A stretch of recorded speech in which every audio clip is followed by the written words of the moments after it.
Pernahkah kalian terpikirkan atau bercerita kepada teman Anda ketika sudah larut malam tentang kehidupan alam semesta ini?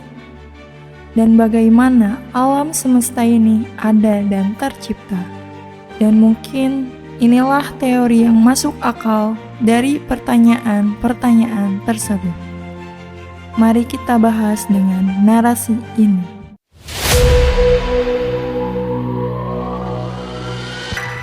Big Bang atau dentuman besar merupakan sebuah peristiwa yang menyebabkan pembentukan alam semesta berdasarkan kajian kosmologi mengenai bentuk awal dan perkembangan alam semesta.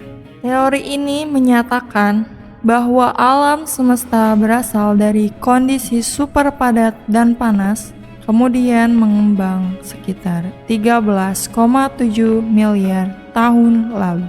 Teori Big Bang pertama kali ditemukan oleh A.B. George Lemaitre, seorang biarawan Katolik Roma asal Belgia pada tahun 1920.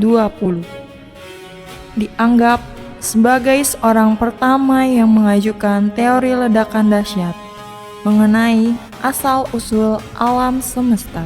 Walaupun ia menyebutnya sebagai hipotesis atom purba, menurutnya alam semesta ini mulanya berasal dari gumpalan superatom yang terbentuk bola api kecil dengan ukuran yang sangat kecil. Saking kecilnya, bola itu tak terbentuk dan lebih dipandang sebagai titik dengan volume 0. Gumpalan ini memiliki massa jenis yang luar biasa tinggi dengan suhu sekitar 1 triliun derajat Celcius. Gumpalan superatom inilah yang nantinya meledak dan memuntahkan seluruh isi alam semesta. Sekitar tahun 1912, Festo Slipper menjadi orang pertama yang mengukur efek Doppler pada sebuah nebula spiral. Nebula spiral adalah istilah lama untuk galaksi spiral. Dari sinilah sejarah teori Big Bang ini berkembang. Mulai banyak bermunculan pada ilmuwan yang mengadakan pengamatan dan pengembangan teoritis pada struktur alam.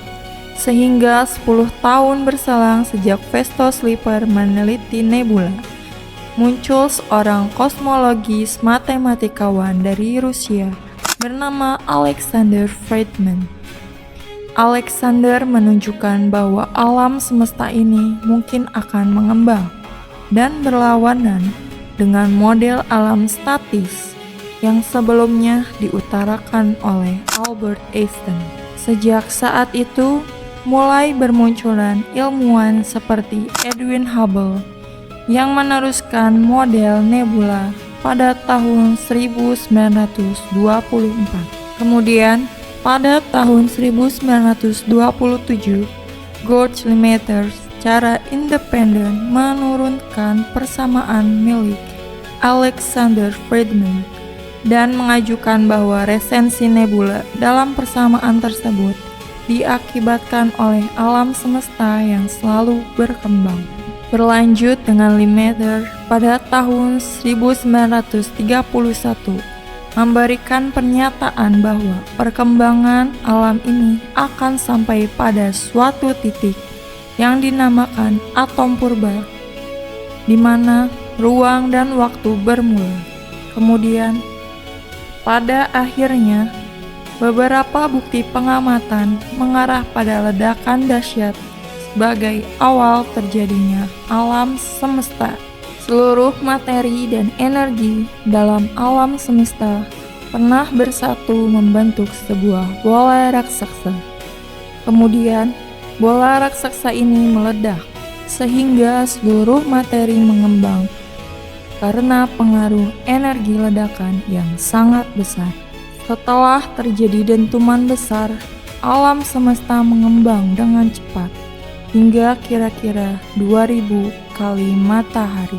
Sebelum berusia 1 detik, semua partikel hadir dalam keseimbangan 1 detik dentuman, alam semesta membentuk partikel-partikel dasar, yaitu elektron, proton, neutron, dan neutrino pada suhu 10 miliar Kelvin. Kira-kira 500.000 tahun setelah terjadi ledakan, lambat laun alam semesta menjadi dingin hingga mencapai suhu 3000 Kelvin.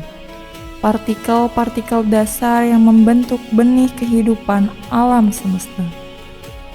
Gas hidrogen dan helium membentuk kelompok-kelompok gas rapat yang tak teratur.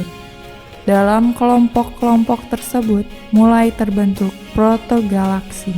Antar 1 dan 2 miliar tahun setelah terjadinya dentuman besar, protogalaksi melahirkan bintang-bintang yang lambat laun berkembang menjadi raksasa merah dan supernova yang merupakan bahan baku kelahiran bintang-bintang baru dalam galaksi. 1 di antara miliaran galaksi yang terbentuk adalah galaksi Bima Sakti. Di dalam galaksi ini terdapat tata surya kita, dengan matahari adalah bintang yang terdekat dengan bumi. Model Big Bang adalah titik terakhir yang dicapai ilmu pengetahuan tentang asal-muasal alam semesta.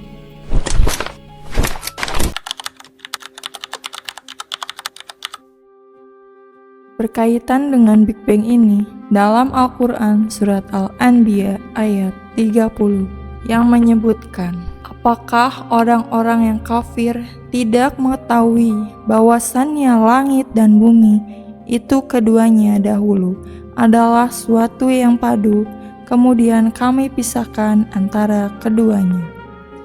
Dan dari air kami jadikan segala sesuatu yang hidup, maka mengapakah mereka tiada juga beriman? Quran Surat Al-Anbiya ayat 30. Ayat ini menerangkan tentang awal kejadian langit dan bumi yang identik dengan teori Big Bang.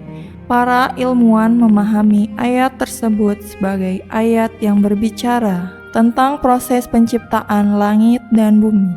Ayat tersebut menginformasikan kepada kita bahwa alam raya pada mulanya merupakan keterpaduan, kemudian terjadi pemisahan menjadi langit dan bumi. Teori Big Bang menyatakan bahwa alam semesta berasal dari kondisi super padat dan panas yang kemudian mengembang sekitar 13,7 miliar tahun lalu. Pengukuran terbaik pada tahun 2009 memperkirakan hal ini terjadi sekitar 13,3 sampai 13,8 miliar tahun lalu dan terus mengembang sampai sekarang. Alam semesta yang awalnya dahulu ialah suatu kesatuan terpisahkan dan terpecah belah menjadi seperti sekarang ini. Sebuah dentuman yang sudah diteliti secara ilmiah terbukti menjadi cikal bakal dari kelahiran alam semesta. Secara prosedural, dari proses terbentuknya Big Bang, alam semesta terisi secara homogen dan isotropis dengan rapatan energi yang sangat tinggi, tekanan dan temperatur yang sangat besar, dan dengan cepat mengembang dan mendingin. Kira-kira 10-37 detik setelah pengembangan, transisi fase menyebabkan inflasi kosmis, yang sewaktu itu alam semesta mengembang secara eksponensial. Setelah inflasi berhenti, alam semesta terdiri dari plasma quark gluon beserta partikel-partikel elementer lainnya terus memanas yang akhirnya menimbulkan dentuman keras dan lahirlah beberapa pecahan. Pengetahuan yang mendalam tentang alam semesta akan berimplikasi pada meningkatnya intensitas keimanan sebagai akibat dari munculnya rasa syukur yang mendalam dan rasa takjub akan kebesaran Allah yang telah menciptakan alam semesta yang begitu kompleks proses terjadinya. Sangat mustahil jika alam semesta yang demikian luas dan megahnya ini tidak ada yang mengaturnya.